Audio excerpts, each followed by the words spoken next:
सुप्रभात स्टूडेंट्स। जीवन का सत्य, इसके बारे में मैं आपके सामने दो पंक्तियां पेश करने जा रहा हूं स्टूडेंट्स। उसके बाद में हम अपने टॉपिक पे आएंगे। तो ये पंक्तियां क्या है, देखिए स्टूडेंट्स। दिल में बुराइयां रखने से बेहतर है कि नाराजगी जाहिर कर दो। क्या है स्टूडेंट्स? दिल में बुराइयां रखने से बेहतर है कि नाराजगी जाहिर कर दो। जहां दूसरों को समझना कठिन हो वहां खुद को समझ लेना ही बेहतर है स्टूडेंट्स। क्या है? जहां दूसरों को समझाना कठिन हो वहां खुद को ही समझ लेना ही क्या है, बेहतर है। खुश रहने का सीधा सा एक ही मंत्र है। खुश रहने का सीधा सा एक ही मंत्र है। वो मंत्र क्या है? देखिए स्टूडेंट्स कि उम्मीद अपने आप से रखो।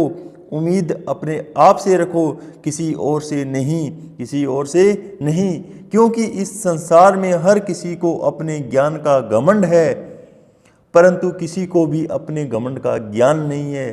परंतु किसी को भी अपने घमंड का ज्ञान नहीं है स्टूडेंट्स। अब हम अपने टॉपिक पे आते हैं। आगे देखिए स्टूडेंट्स, बीएससी फर्स्ट मैथ्स समूह सिद्धांत के अंदर चैप्टर नंबर 4 क्या है, देखिए स्टूडेंट्स, क्रमचय ग्रुप और क्रमचय गुणन के बारे में महत्वपूर्ण जो डेफिनेशन है उसका अध्ययन हमने पहली वीडियोज़ के अंदर कर लिया स्टूडेंट्स। आज हम क्रमचय गुणन या गुणा या संयोजन का अध्ययन करेंगे स्टूडेंट्स। तो समझिए क्रमचय गुणा हम किस प्रकार से करते हैं। देखिए, यदि f और g किसी भी समुच्चय a के दो क्रमचय हो तो क्रमचय गुणन, और क्रमचय गुणन क्या होगा स्टूडेंट्स से FG होगा। तो FG से तात्पर्य क्या है, देखिए स्टूडेंट्स, FG से तात्पर्य संयुक्त फलन फोग होता है स्टूडेंट्स। क्या होगा तात्पर्य? संयुक्त फलन फोग होगा। और फोग इसका डेफिनेशन आपने स्टूडेंट्स कक्षा 12 के अंदर अध्ययन किया होगा। तो देखिए स्टूडेंट्स, अतः x बिलोंग्स टू a, तो FG, और यहाँ पर देखिए स्टूडेंट्स x लिखा गया है। तो यहाँ पर इस पर हम ऑपरेट करने के बाद में, या फिर हम क्या बोल सकते हैं, फोग, और यहाँ पर क्या है, x ऑपरेट कर रहे हैं। तो इसको हम खोलते हैं या प्रसार करते हैं। तो देखिए स्टूडेंट्स कितना मान आएगा, f, और यहाँ पर क्या है स्टूडेंट्स से g और x लिखा जाएगा। फोग की डेफिनेशन की सहायता से देखिए स्टूडेंट्स संयुक्त फलन तो हम इस प्रकार से परिभाषित कर सकते हैं। मान लीजिए मेरे पास एक समुच्चय है, वो क्या दिया गया है स्टूडेंट्स, इसके अंदर 4 एलिमेंट है, 1 2 3 और 4 के दो क्रमचय। अब इसके दो क्रमचय हैं वो स्टूडेंट्स, एक तो f है,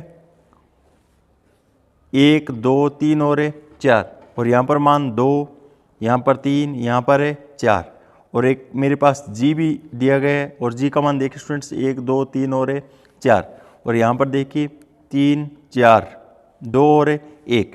तो देखिए स्टूडेंट्स हमें FG का मान निकालना है, या फोग बोल दीजिए आप। तो f का g के साथ क्रमचय के अंदर हम किस प्रकार से गुणा करते हैं। तो देखिए स्टूडेंट्स हमारे पास दो मेथड रहने वाले हैं, जो आपको सरल लगे वो आप इस चैप्टर के अंदर उपयोग में ले सकते हो स्टूडेंट्स। तो यहाँ पर देखिए पहला तरीका या पहला मेथड हमारे पास क्या रहेगा, FG और 1। देखिए स्टूडेंट्स हमें क्या है, FG और 1, यहाँ पर 1 का मान निकालना है हमें। तो किस प्रकार से निकालेंगे, या फिर हम क्या बोल सकते हैं, फोग 1 बोल सकते हैं स्टूडेंट्स। तो यहाँ पर इसका अर्थ ये हुआ स्टूडेंट्स G1 के अंदर यहाँ पर क्या है, कितना मान दिया हुआ है स्टूडेंट्स, 3 दिया हुआ है। G1 का मान कितना है, यहाँ पर है 3। तो यहाँ पर F का तो F लिख देंगे, और G1 का मान कितना है स्टूडेंट्स, यहाँ पर 3 है। तो अब देखिए स्टूडेंट्स F3 का मान हमें चूज करना है, F3, और 3 का मान क्या है, यहाँ पर है 4 निकल कर आएगा। तो इस तरीके से हम संयुक्त फलन को क्या है, प्रत्येक के लिए क्या है परिभाषित करेंगे। आगे देखिए स्टूडेंट्स FG 2 का मान निकालेंगे या फिर फोग 2 बोल सकते हैं, और फोग 2 का मान निकालेंगे तो देखिए स्टूडेंट्स एफ का तो एफ लिखा जाएगा।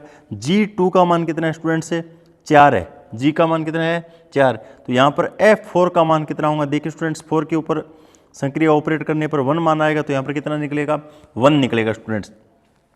इसी तरीके से देखिए स्टूडेंट्स एफ जी 3 का मान हम निकाल सकते हैं, तो या फिर क्या बोल सकते हैं फोग 3, तो यहाँ पर f का तो f लिखा जाएगा स्टूडेंट्स। यहाँ पर g3 का मान कितना है स्टूडेंट्स से 2 है, और फिर f2 का मान हमें निकालना है तो कितना है स्टूडेंट्स से 3 है, f2 का मान कितना है स्टूडेंट्स से 3, या फिर fg4 या फिर फोग 4, तो यहाँ पर देखिए स्टूडेंट्स f का तो f, g4 का मान कितना है स्टूडेंट्स 1, तो यहाँ पर 1 लिखा जाएगा, और f1 का मान कितना है 2, तो यहाँ पर क्या लिखा जाएगा 2 लिखा जाएगा। अतः एफ जी या फोग, तो यहाँ पर इसका गुणा है वो करने के बाद में कितना मान आएगा, देखिए स्टूडेंट्स यहाँ पर तो सदैव 1 2 3 और 4 लिखा जाएगा। f1 का मान कितना स्टूडेंट्स से 4 है, f2 का मान है 1, f3 का मान है 3 और f4 का मान क्या है स्टूडेंट्स से 2 है। तो इस प्रकार से हम कर्मचे गुणन या गुणा का संयोजन कर सकते हैं। अब आगे देखिए स्टूडेंट्स हमारे पास एक शॉर्ट ट्रिक क्या है, वो हम किस प्रकार से डायरेक्ट मान निकाल सकते हैं। तो देखिए स्टूडेंट्स यहाँ पर ही मैं डायरेक्ट ही आपको बता देता हूँ, एफ जी का अगर हमें गुणनफल ज्ञात करना हो तो हम किस प्रकार से निकाल सकते हैं। तो यहाँ पर देखिए स्टूडेंट्स 1 का मान कितना है 3, सर्वप्रथम तो हमें क्या करना होगा 1 2 3 और 4, यहाँ पर इस तरीके से लिख लेंगे। तो यहाँ पर देखिए स्टूडेंट्स 1 का मान 3 और 3 का मान यहाँ पर क्या है 4, तो हम यहाँ पर क्या लिख देंगे डायरेक्ट है 4 लिख देंगे।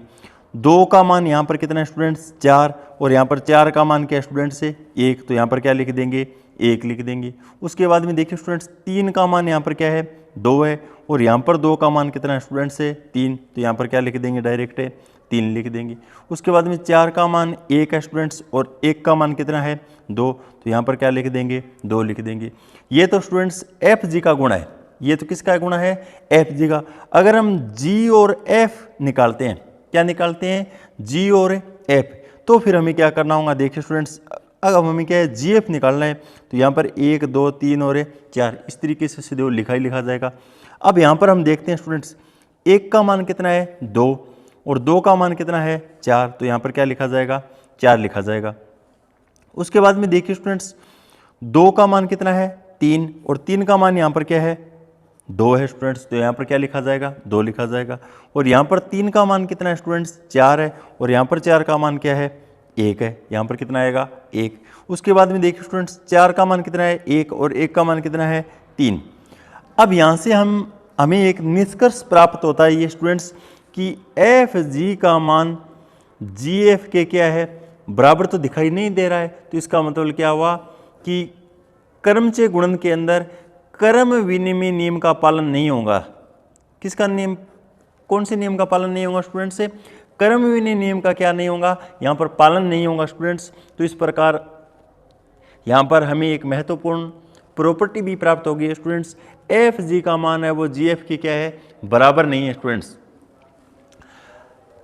अब आगे देखिए स्टूडेंट्स एक ऐसी कंडीशन भी आएगी कि एफ जी का मान जी एफ के बराबर होगा, उस कंडीशन का हम आगे अध्ययन करेंगे। वो कंडीशन क्या होंगी, जब हमारे पास तो असंयुक्त कर्मचे दिए हुए होंगे तो फिर हम देखिए स्टूडेंट्स यहाँ पर एफ जी का मान जी एफ के बराबर होगा, उस कंडीशन का हम आगे की वीडियोज़ के अंदर अध्ययन करेंगे। तो अब तक तो ऐसा ही देखिए स्टूडेंट्स, हमारे पास कोई भी 2 कर्मचे दिए हुए हैं और उसका अगर हम मल्टीप्लाई करवाते हैं तो एफ जी का मान जी एफ के क्या है कभी बराबर नहीं आएगा, और आपने एफ जी का गुणा करना इसका अध्ययन इस वीडियोज़ के अंदर कर लिया है स्टूडेंट्स। अब आगे देखिए स्टूडेंट्स साहचर्यता नियम, यहाँ पर कर्मचे के अंदर एक साहचर्यता नियम भी लगता है, वो किस प्रकार से लगेगा देखिए स्टूडेंट्स।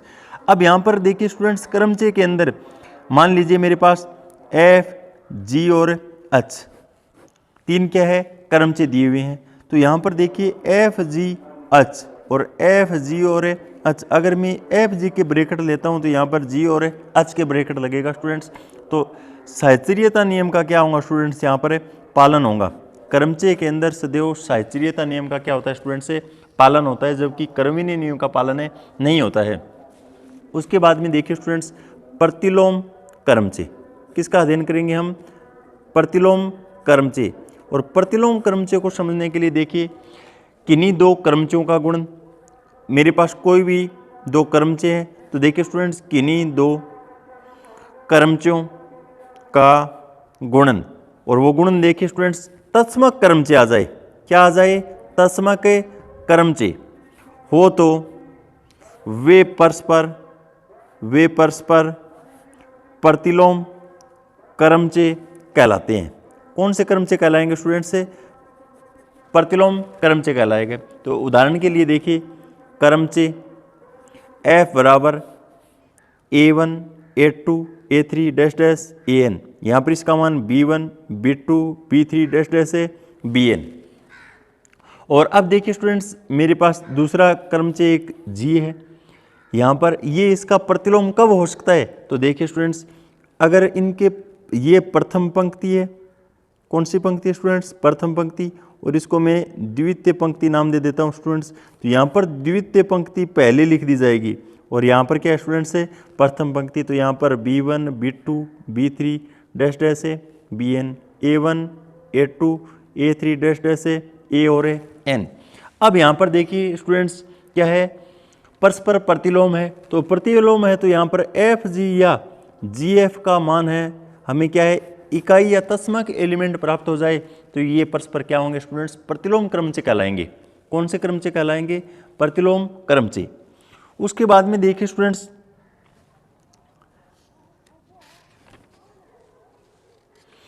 हमें क्रमचे ग्रुप की डेफिनेशन पढ़नी होगी। देखिए स्टूडेंट्स क्रमचे और ग्रुप, आपको स्पष्ट है कि क्रमचे ग्रुप दो शब्दों से मिलकर बना है, एक तो क्रमचे और एक ग्रुप। तो क्रमचे के अंदर देखिए स्टूडेंट्स कौन सी प्रॉपर्टी का पालन होता है, क्रमचे के लिए फलन का होना आवश्यक है और एक की और आच्छादक। कौन सी प्रॉपर्टी का स्टूडेंट्स है, एक की और आच्छादक। जबकि ग्रुप को सिद्ध करने के लिए संवर्त गुणधर्म का पालन होना चाहिए, सहचारी प्रॉपर्टी का पालन होना चाहिए, तत्समक एलिमेंट का अस्तित्व होना चाहिए और प्रतिलोम एलिमेंट का भी क्या है अस्तित्व होना चाहिए। अगर इन चार प्रॉपर्टियों का पालन हो रहा है तो इसका मतलब कोई भी समुच्चय वो क्या स्टूडेंट्स से ग्रुप है। और अब देखिए स्टूडेंट्स क्रमचे और ग्रुप, इसका मतलब ये हुआ स्टूडेंट्स फलन होना आवश्यक है, एक ही आच्छादक होना आवश्यक है, संवृत, सहचारी, तत्समक और प्रतिलोम। इन 6 प्रॉपर्टियों का अगर कहीं पर पालन हो रहा है तो इसका मतलब है किसका उदाहरण स्टूडेंट्स, क्रमचे ग्रुप का उदाहरण होगा। किसका उदाहरण होगा, क्रमचे ग्रुप का। इसकी डेफिनेशन देखिए स्टूडेंट्स हम किस प्रकार से परिभाषित कर सकते हैं, तो यहाँ पर आप समझ सकते हो बुक के अंदर, किसी एकीकृत समुच्चय ए के सभी क्रमचों का समुच्चय एस एक क्रमचे गुणन संक्रिया के लिए ग्रुप होता है, जिसे ए का क्या है क्रमचे ग्रुप कहते हैं स्टूडेंट्स। अब क्रमचे ग्रुप कहीं पर दिया हुआ है तो स्टूडेंट्स यहाँ पर 6 प्रॉपर्टियों का क्या होगा पालन तो होना ही होना है। तो उसके बाद में देखिए स्टूडेंट्स ये क्वेश्चन है वो 2020 और 12 के अंदर पूछा गया है स्टूडेंट्स। उसके बाद में यहाँ पर देखिए यदि समुच्चय ए एन कोटि का एक परिमित समुच्चय हो तो ऐसे को प्राय पीए से व्यक्त करते हैं या फैक्टोरियल एन कोटि का क्रमचे ग्रुप है। अब उसके बाद में देखिए स्टूडेंट्स अगला टॉपिक है सम्मित ग्रुप। कौन सी डेफिनेशन है, सम्मित ग्रुप। यदि प्रथम n प्राकृत संख्याओं का समुच्चय इस प्रकार से है तो n के क्रमचे ग्रुप को n अंशांक सम्मित ग्रुप कहते हैं स्टूडेंट्स, जिसे Sn से व्यक्त करते हैं। अब देखिए स्टूडेंट्स हमारे पास एक परिमित अक्रमण्य में ग्रुप का हम एग्जाम्पल लेते हैं। अब मेरे पास समुच्चय A है, इसके अंदर 1, 2 और 3 एलिमेंट दिए हुए हैं, तो इस प्रकार से इसके फैक्टोरियल 3 इसका मतलब है 6 क्रमचे बनेंगे स्टूडेंट्स। कितने क्रमचे बनेंगे, 6। वो 6 क्रमचे देखिए स्टूडेंट्स यहाँ पर इस तरीके से दिए हुए हैं और इन 6 क्रमचों का अध्ययन हमने पहले भी किया है स्टूडेंट्स। तो यहाँ पर देखिए स्टूडेंट्स यहाँ पर हमें संक्रिया सारणी बनानी होगी।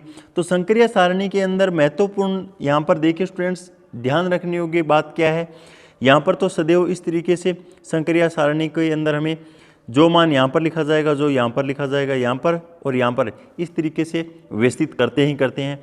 उसके बाद में यहाँ पर प्रथम स्तंभ है वो तो एज टू एज आएगा ही, और प्रथम पंक्ति भी एज टू एज ए आएगा। उसके बाद में रो 1 का रो 1 के साथ अगर हम मल्टीप्लाई या गुणा करवाते हैं स्टूडेंट, देखिए रो 1 का रो 1 के साथ मल्टीप्लाई करवाते हैं तो हमारा मान है वो कितना निकल कर आता है। देखिए स्टूडेंट्स यहाँ पर रो 1 और रो 1 का मान कितना है, देखिए स्टूडेंट्स 1 2 और 3, 2 3 1, और यहाँ पर भी रो 1 लिख देते हैं। रो 1 का रो 1 से गुणा करवाना है हमें, 1 2 3, 2 3 और 1।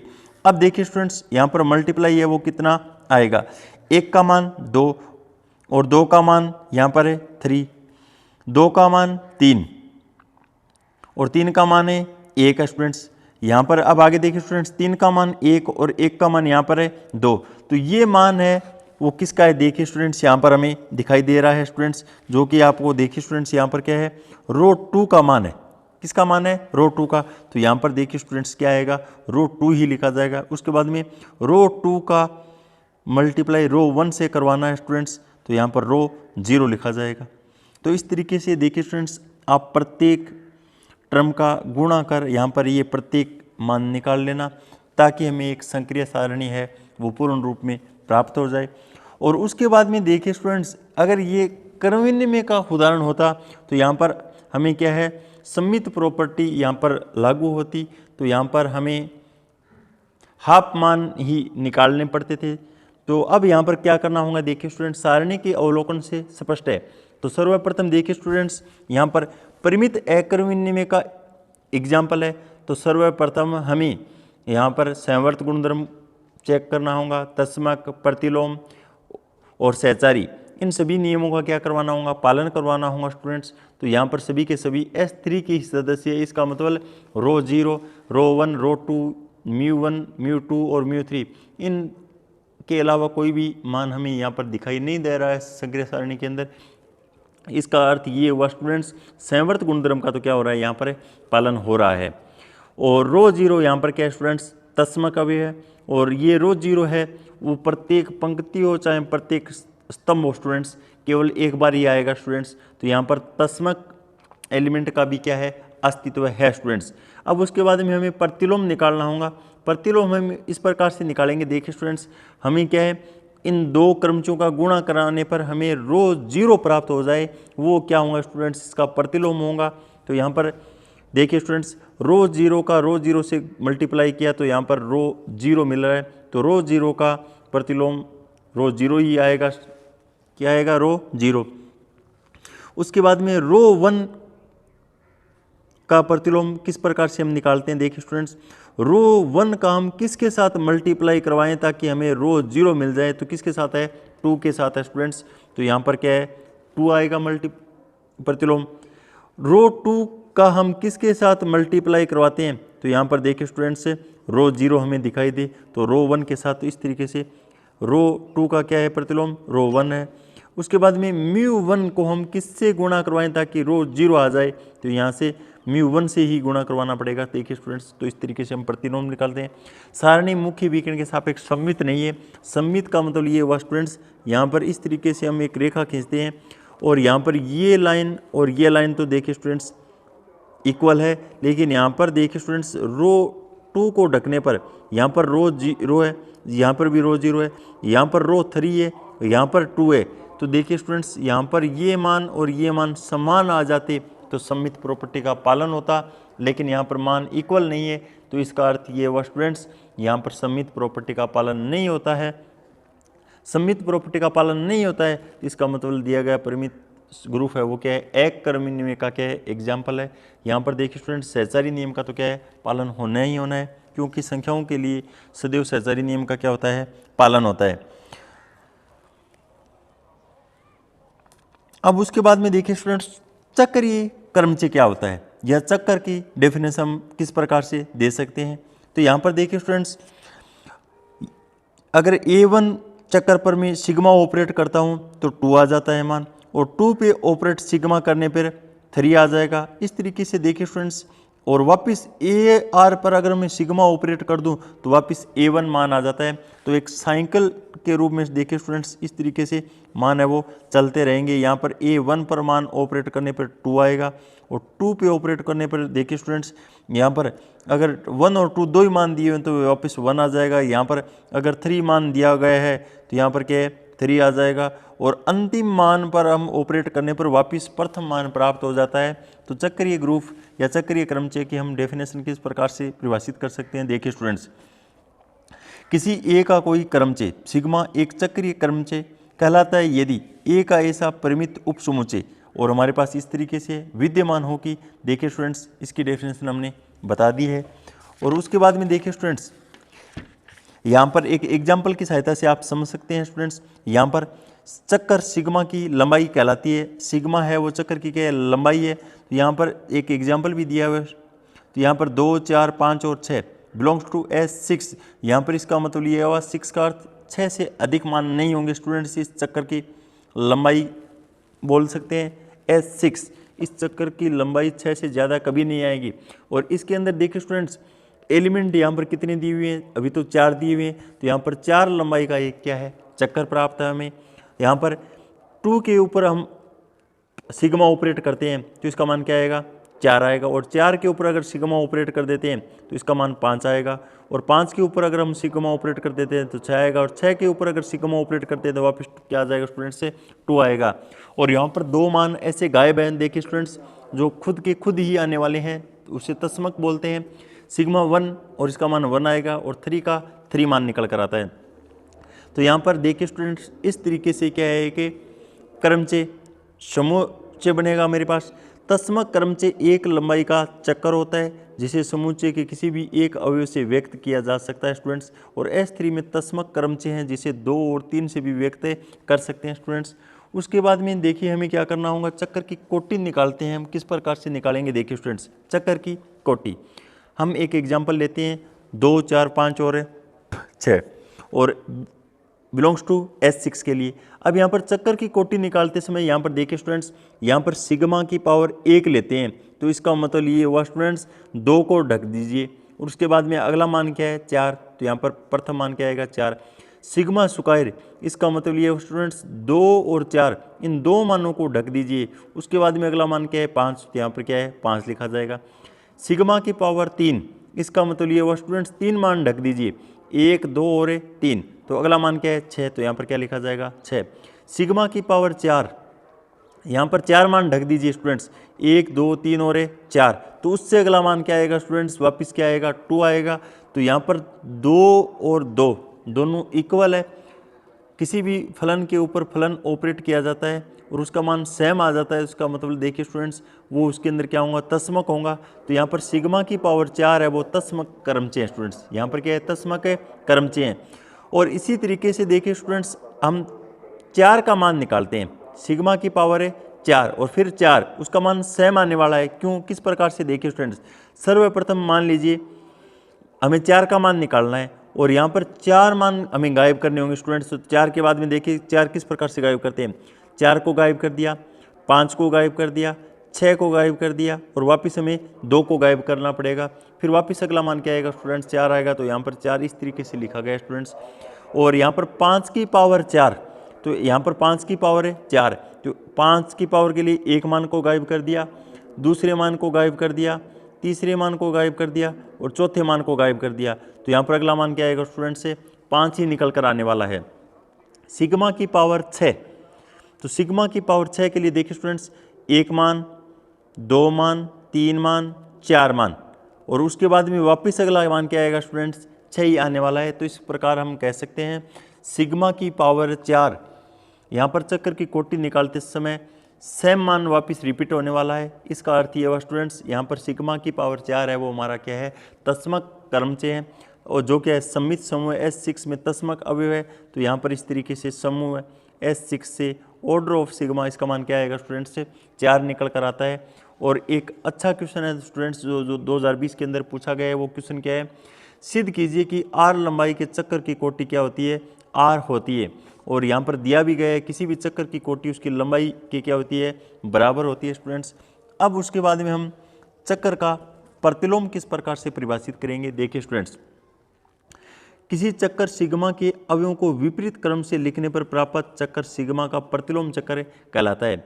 अब सिग्मा इनवर्स हम किस प्रकार से निकालते हैं, तो यहाँ पर देखिए स्टूडेंट्स, क्रमचय का हमें अगर प्रतिलोम पूछा गया है तो प्रथम पंक्ति और द्वितीय पंक्ति आपस में हम चेंज कर देते हैं परस्पर, लेकिन यहाँ पर क्या करना होगा। देखिए स्टूडेंट्स, सिग्मा इनवर्स, और सिग्मा इनवर्स की निकालते समय मान देखिए हमें क्या करना होगा, 5 पहले लिखना होगा, फिर 3 लिखना होगा, फिर 4, फिर 2, इस तरीके से उल्टा लिखना होगा और इसका मान इसके इक्वल ही होगा। किस प्रकार से, देखिए स्टूडेंट्स, यहाँ पर क्या है 2 और 2 के बाद में वापस क्या आएगा 5, 5 के बाद में 3 और 3 के बाद में 4, इस तरीके से ये दोनों मान क्या है स्टूडेंट्स तुल्य या समान मान है।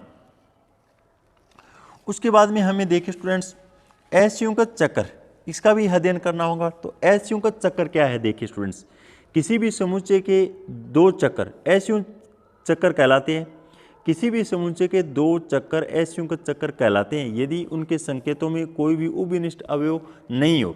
वो किस प्रकार से, देखिए स्टूडेंट्स, यहाँ पर रो के अंदर 2, 3 और 4 एलिमेंट और सिग्मा के अंदर 1 और 5, इन दोनों मानों में कोई भी उभयनिष्ठ मान नहीं है। तो इस प्रकार ये दोनों के दोनों चक्कर है वो असंयुगत चक्कर है। क्या है स्टूडेंट्स, असंयुगत है चक्कर।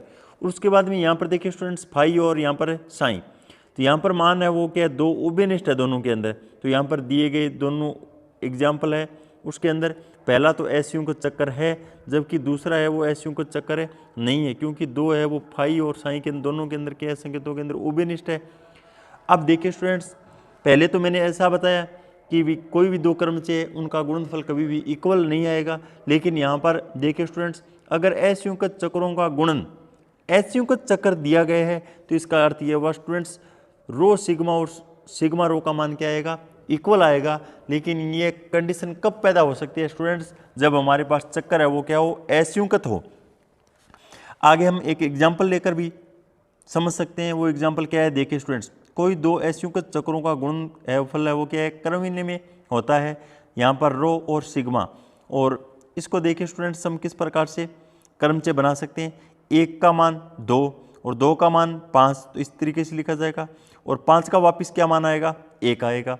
और यहाँ पर छूट कौन कौन से गए एलिमेंट है वो, एक तो 3 छूट गया और एक 4 छूट गया और एक 6 छूट गया।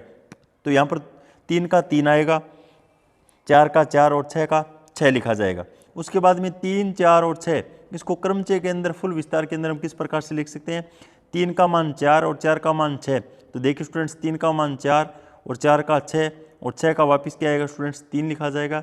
यहाँ पर 1 छूट गया, 2 छूट गया और 5 छूट गया, तो इसके सेम ही इक्वल एलिमेंट आएंगे। तो इस प्रकार अब आगे देखिए दोनों का गुणनफल 1 से लेकर 6 तक गिनती लिखनी होंगी हमें। 1 का 1 और 1 का मान क्या है 2, तो यहाँ पर 2 लिखा जाएगा स्टूडेंट्स। 2 का 2 और 2 का मान क्या है 5, तो यहाँ पर 5 लिखा जाएगा।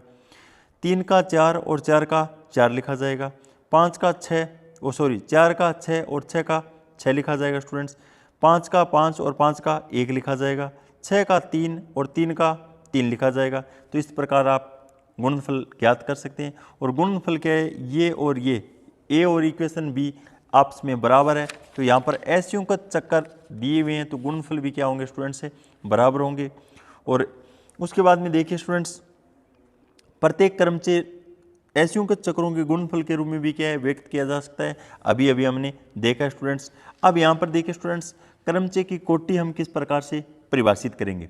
क्या है क्रमचय की कोटि, और क्रमचय की कोटि को समझने के लिए देखिए स्टूडेंट्स, हमें तो क्या है क्वेश्चन के अंदर डायरेक्ट ऐसा पूछा जाएगा कि क्रमचय की कोटि ज्ञात कीजिए। तो हमें क्या करना होगा, देखिए स्टूडेंट्स, जो हमारे पास कोई भी 2 फलन है, एक मान लीजिए या क्रमचय हमारे पास एक एफ दिया गया है और एक सिग्मा दिया गया है स्टूडेंट्स।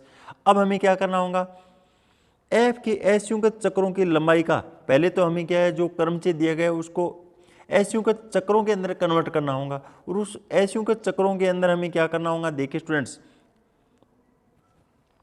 यदि f किसी परिमित समुच्चय a का एक क्रमचय हो तो वह छोटी से छोटी प्राकृत संख्या n जिसके लिए f की पावर n और बराबर क्या है i और a मतलब तस्मक क्रमचय आ जाए तो f S1 में कोटि कहलाती है। हम देख चुके हैं कि किसी भी चक्कर की कोटि उसकी लंबाई की क्या होती है, बराबर होती है स्टूडेंट्स। अब हमें चूंकि प्रत्येक क्रमचय को असंयुगत चक्रों के गुणनफल के रूप में क्या करना होगा, व्यक्त करना होगा स्टूडेंट्स। तो यहाँ पर देखिए ये एक एग्जाम्पल लिया गया स्टूडेंट्स। यहाँ पर इसको हम 1 का मान 4 और 4 का मान 5 और 5 का मान वापस क्या आ गया स्टूडेंट्स 1 आ गया। तो इस तरीके से पहले हम क्या है संकुचित करते हैं। संकुचित करने के बाद में यहाँ पर 3 एलिमेंट है, यहाँ पर भी 3 एलिमेंट है और यहाँ पर क्या है 2 एलिमेंट है। तो यहाँ पर देखिए स्टूडेंट्स ऑर्डर ऑफ 1, 4 और 5 3 मान है, ऑर्डर ऑफ 2, 6 और 3 इसका मान भी 3 है और इसका मान 2 है और इनका लेस है पे निकाल लेते हैं, लघुत्तम समावर्ती निकाल लेते हैं और इनका मान क्या आएगा स्टूडेंट से 6 आएगा निकल कर। इस तरीके से हम क्या है क्रमचय की कोटि का निर्धारण कर सकते हैं स्टूडेंट्स। अगले वीडियोज़ के अंदर हम स्टूडेंट्स पक्षांतरण का अध्ययन करेंगे। किसका अध्ययन करेंगे? पक्षांतरण का अध्ययन करेंगे। तब तक के लिए धन्यवाद स्टूडेंट्स।